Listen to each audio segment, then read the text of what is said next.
My name is Vadim Krasnolki. This is Media Center Ukraine.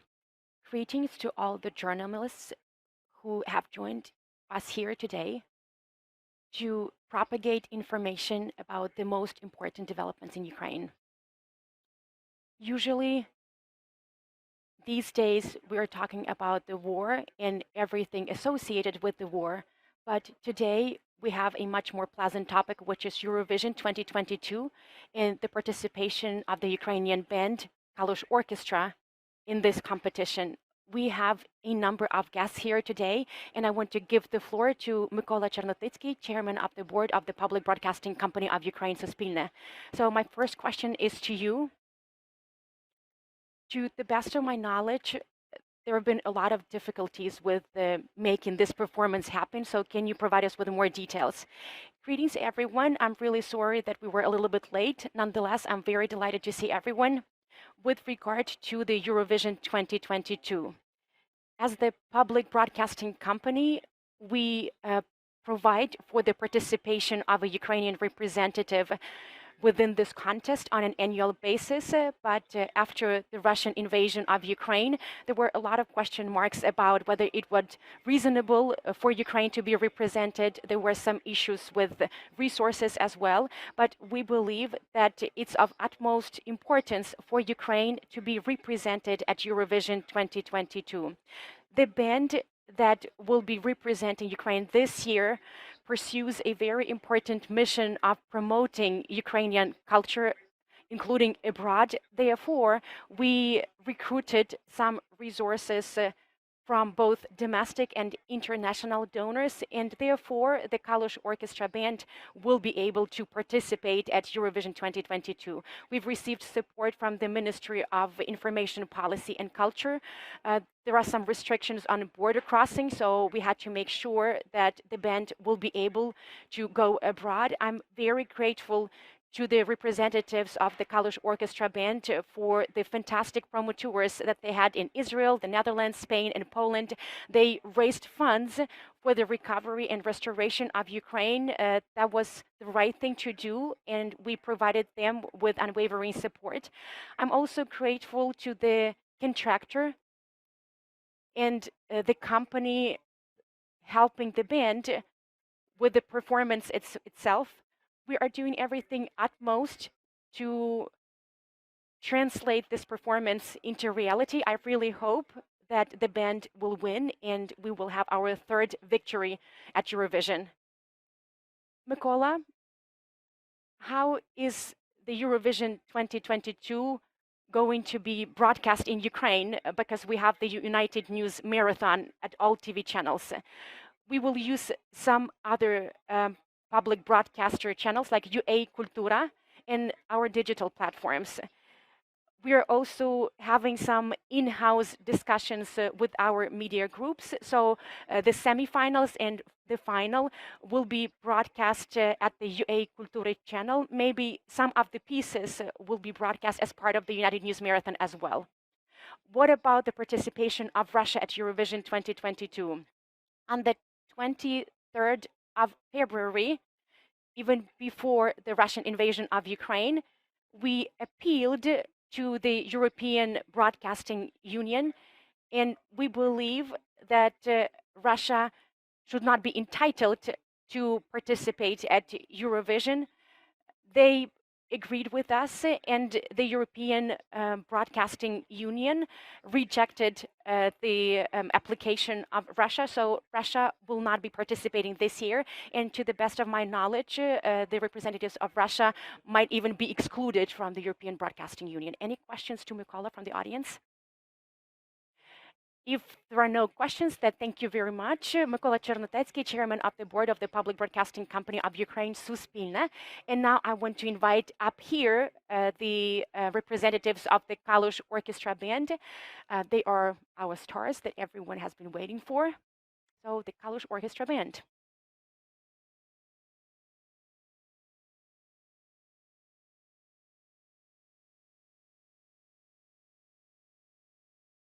Hello, everyone. My first question is as follows. How did you manage to gather physically under the conditions? How did you manage to rehearse? It was not that easy to get together. For a long time. We had to rehearse online because we were scattered to different cities of Ukraine. And only recently did we succeed in gathering together and rehearsing in this turbo mode. But thanks to our hard work, we are sure that we will be able to excel in our performance, even with these restrictions in place. What about the promo tours? Recently, we had a tour of Europe. We visited several European countries as part of Eurovision. But we also had a tour in support of Ukraine. We did not use any special effects. We projected a QR code on a big screen to raise some funds for the Comeback Alive Foundation and some other charitable foundations. Which countries and how many concerts? Israel, Spain, the Netherlands, and Poland. Were more Ukrainians among the audience, or there was also an avid interest from the foreigners? I would say that there were more foreigners because this tour took place as part of Eurovision. A lot of foreigners really wanted to check out not only us, but all the other participants of Eurovision. I think there were maybe only about 15% of Ukrainians. So you felt unrelenting support from the foreign audience because you represented Ukraine. Exactly, there was an avid interest from many countries. This is true. I have another question, if I may. I'm sure that you have received positive feedback on you going to Eurovision, but most likely there's been some criticisms as well. So what are the opinions that you hear around? Well, there's no negative feedback, and even if it is there, it's not prevalent. Even those people who have not been following the Kalush Orchestra band, or those people who don't care about Eurovision 2022, they care about Ukraine being represented within the contest. And we feel this enormous responsibility on our shoulders, so we will do our best to make sure that we are properly represented.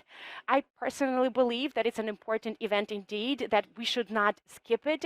So thank you very much for having agreed to assume this huge responsibility under such dire circumstances.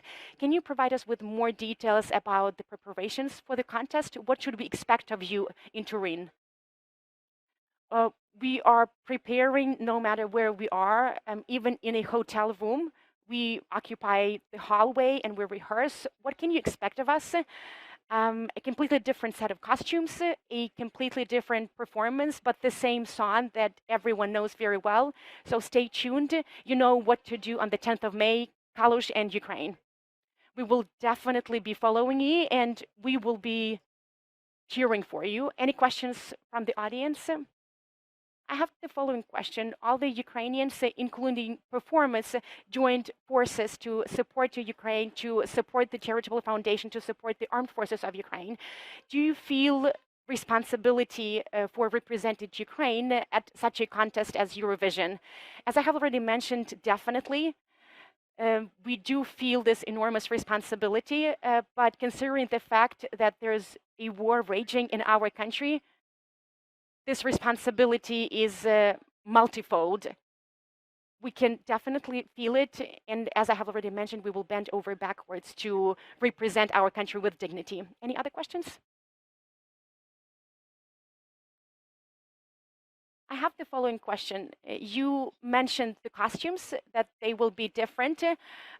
Which costumes will you have? The blue and the yellow are the most popular colors right now. So will you use these colors or maybe embroidery?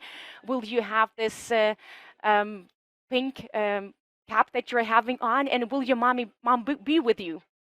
Because she's basically the main character in the song. Well, the hat will definitely stay. We will also use some blue and yellow colors, but in moderation. I think that the costumes will be different by 50%, and then just stay tuned. Well, as for my mom, I didn't know that she would be there during the national selection competition. According to official information, she's not going, but I never know what to expect of her. Any other questions? Then I will ask another question. Eurovision is positioned as a apolitical competition, even though we do understand that it's a powerful media platform and there's always room for politics there. And in case of Ukraine this year, war is a political topic, and this is something that the entire world is concerned about. Do you have any understanding of how you're going to resolve this dilemma, how you're going to communicate the Ukrainian message without violating the rules of Eurovision? You are right, this contest is apolitical, but a lot depends on what we'll be doing on stage. Of course, there are many things that we cannot do or even put on stage because we will be disqualified. But there's a large-scale promo before Eurovision, and a lot of journalists come and ask questions, and we answer. So this way, we can be beneficial. So it's only 3 minutes on stage, but 1 month of preparation before Eurovision. And you can always leverage this 1 month of preparation to support Ukraine and to communicate the message of Ukraine. Thank you very much. I was informed that if you were in the right mood, you would say something. Do you want us to do it? I think everyone is looking forward to it.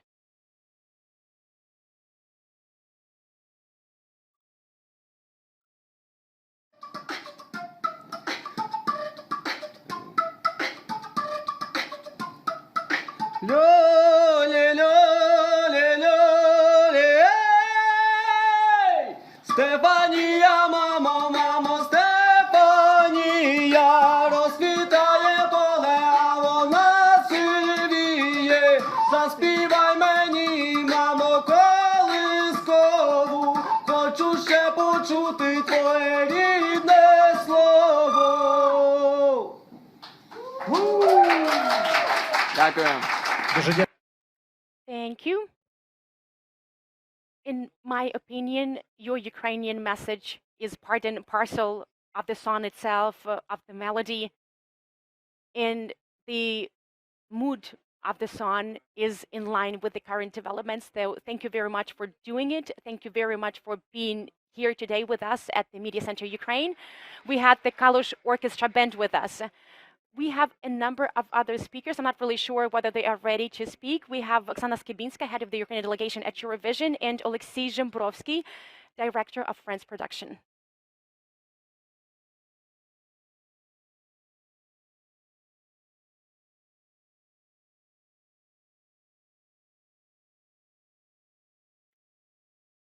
Greetings. You're Ms. Skibinska, right? And what about Oleksiy Zhembrovsky? Is he here? Please join Oksana.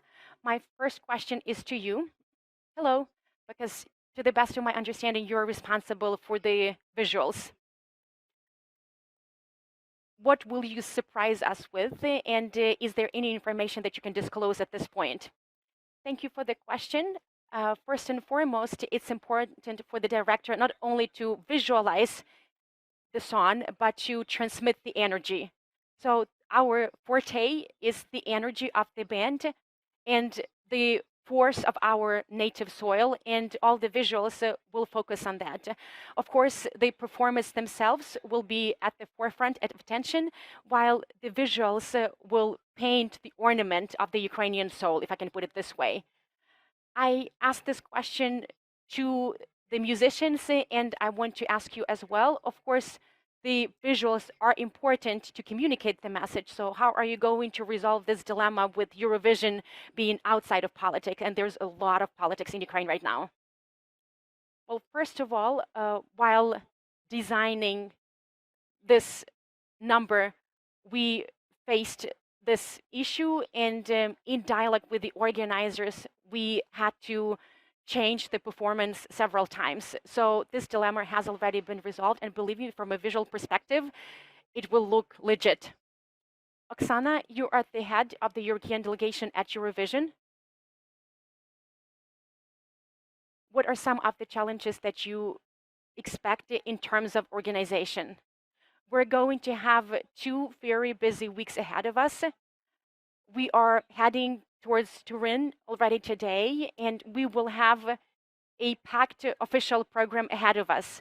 This official program incorporates certain events that each and every delegation has to participate in, a large number of rehearsals. The first rehearsal will take place on the 30th of April. It will be the first time that we will see the stage, we will feel the stage, we will communicate with the press. This will be our first conference, and then another rehearsal and an open press conference. So we do understand that the next 2 weeks will be about enormous work on stage, outside of stage.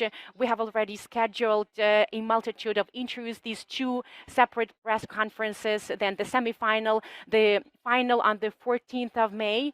This is enormous work. I mean, both rehearsals on stage, then the performances themselves, communication with the mass media. We are in communication with other countries to participate in as many events as possible. We are scheduled some other activities ourselves. As you can see, multiple plans indeed.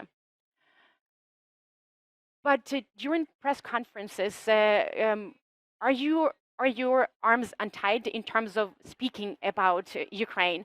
We always answer the questions that we receive from the press. We still have to be guided by the rules and regulations of the contest. We honor the apolitical nature of the contest, but it doesn't really mean that we can talk about ourselves, that we cannot share what is hurting us. The band can also transmit some of their personal stories. We are living in a very peculiar reality right now, and this is something that we can partially share as well.